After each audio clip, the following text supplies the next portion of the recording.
My name's Rob Peters. I'm the sole studio recording engineer here. I've done albums with local bands called Goodnight Lenin, Boats a Row, whose album's just finished, the Alternative Dubstep Orchestra, and Misty's Big Adventure. These are all slight local bands, but after a while we started getting bands finding out about it and travelling. So I've been working with a band called Hanging Tree from Bristol, who are really good. Exploding Sound Machine from London. As you can imagine, that's quite a psychedelic album. That's been great fun, and we're still mixing that and recording that. So I've got several album projects on the go, and we do lots of little things like EPs.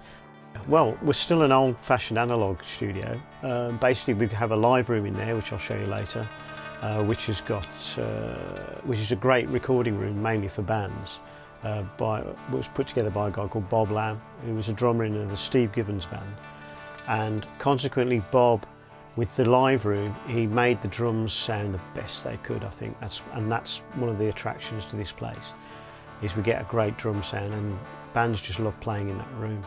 So my job really, with 90% of what I do, which is live but bands, is to get a band set up in there playing as if they're at a gig or a rehearsal room, no headphones, and I just mic up what's there and try and capture it here.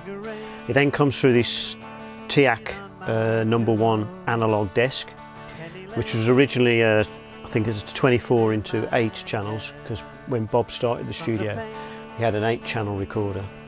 But we've now got a 16-track 1-inch tape machine, which we record straight to, and via this desk.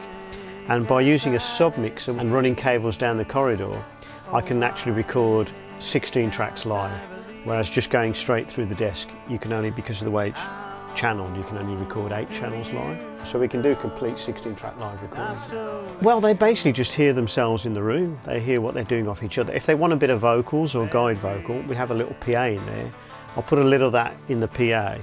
And you may get a slight bit of bleed on some of the drum mics through the PA, but when you replace the real vocal, it tends to cover it up. I mean, almost 98% with that, you don't notice the guide vocal. Sometimes you do have little problems, occasionally, but very, very rare. And if that's not working, if there's too much bleed on the tracks, we normally eliminate it by then starting to use headphones. But we don't recommend it, unless bands want to use click tracks, which is another rare thing we have here, because we're an analog old-fashioned studio. Bands just like to play live to the drummer and not use click tracks at all, which I love. I love bands just playing live. And then we overdub on top of that, maybe replace vocals or guide guitars and stuff like that. But I just think you get a better performance that way than being closed off with headphones.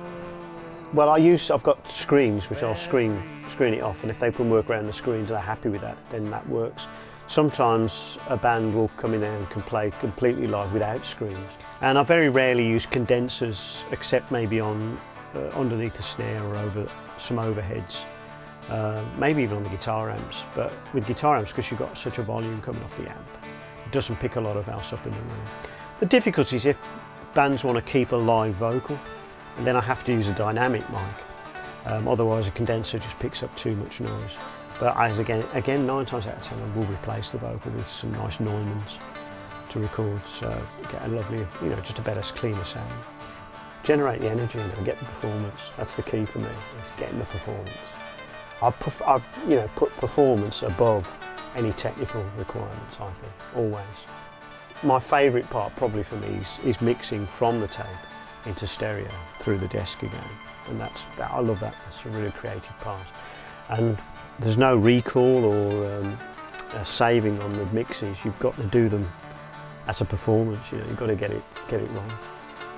I think the difference between digital and analog with, say, a kick drum punch is in digital you hear the slap, you hear the punch. With analog you feel it in your stomach. If you listen on big speakers, you just feel that punch in your stomach. I don't think you quite get that with digital, personally. My father was in the music business in the 60s, he was a band manager. My cousin was in a band. And so I had bands around at our house when I was like 8 years old, and my father had tape machines. So I was recording stuff from about 8 years old, just my own sort of thing. I wish I still got those tapes now, God knows what was on them. And then when I started seriously getting into recording, it was just to record my own songs, which I started writing when I was in my teens. on a guitar, and my dad still had a mono tape recorder, and I borrowed a friend's mono tape recorder, and basically I used to bounce between the two machines in mono and build up multi-tracking. So that's where I started. I basically just had home studios for a long time, and I was playing in bands and writing songs. But when I read Neil Young's book, Shake It, and read about how he used to record almost completely live with his band, I then started to get the band in the house to play and record live. So we would take over the living room and the kitchen and basically have the band playing. And that's when I started to think this is the way to record properly.